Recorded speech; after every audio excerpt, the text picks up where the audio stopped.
A máme tu piaté video.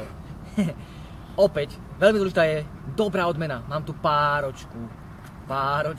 Hej, čiže nezabudnite na to, naozaj veľmi dôležité, najdôležitejšie na tom je to psa správne zamotivovať, aby vlastne mal chuť s nami komunikovať, mal snahu. Nie je to vôbec o sile, o tom, že ho budeme nejakým spôsobom riešiť cez vodítka a neviem čo, ale naozaj je to o komunikácii s vami a so psom.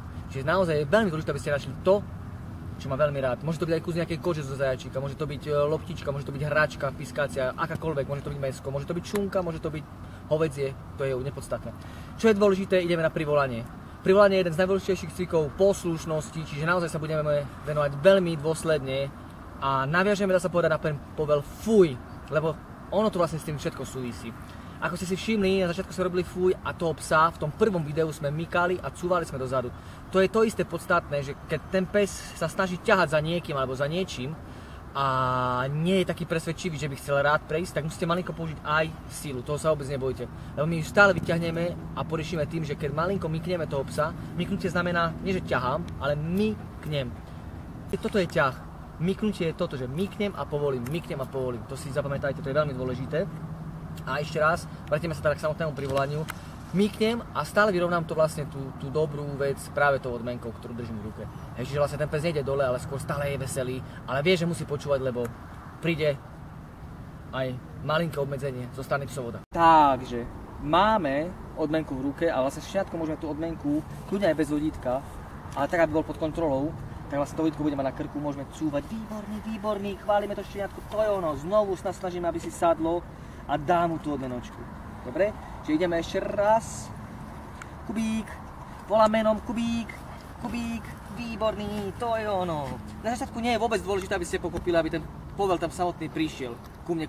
Vôbec to nie je potrebné. Pointa je tá, aby ten pes pochopil, že keď budem milé rozprávať, aby prišiel k vám. Výborný chlapec. Hej, teraz si to skúsime na vodítku. Čiže dáme mu voľno.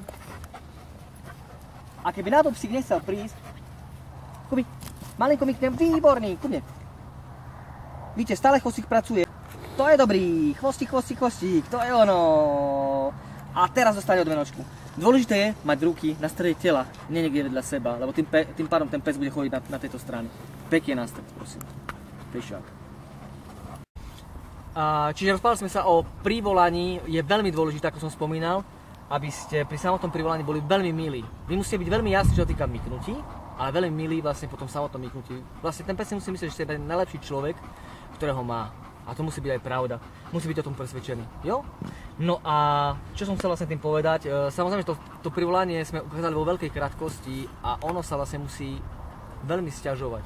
Čiže vlastne musíte ísť, to znamená, musíte ísť niekde medzi psov, medzi viac ľudí, proste tam, kde sa pasú napríklad srnky, alebo sú v obore nejaké zvieratá divoké, ktoré vlastne voňajú tým psom a sú veľmi zaujímavé pre nich. A vtedy sa môžeme toho psa mať pod kontrolou na vodítku. Hlavne si treba dávať pozor vo veku 9 až 12 mesiacov až 13-14 u niektorých plemien, kde vlastne pripadá ten vek na pubertu.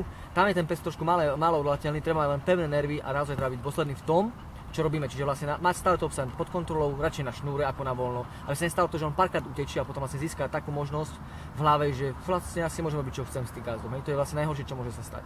Čiže naozaj, keď vidíte, že ten pes malinko špekuluje v tom období puberty, čiže ešte raz opakujem 9 až 15 mesiacov, tak treba si dávať pozor vtedy na to, aby toho psa sa nepúšťali zbytočne na voľno, aby bol malinko pod kontrolou.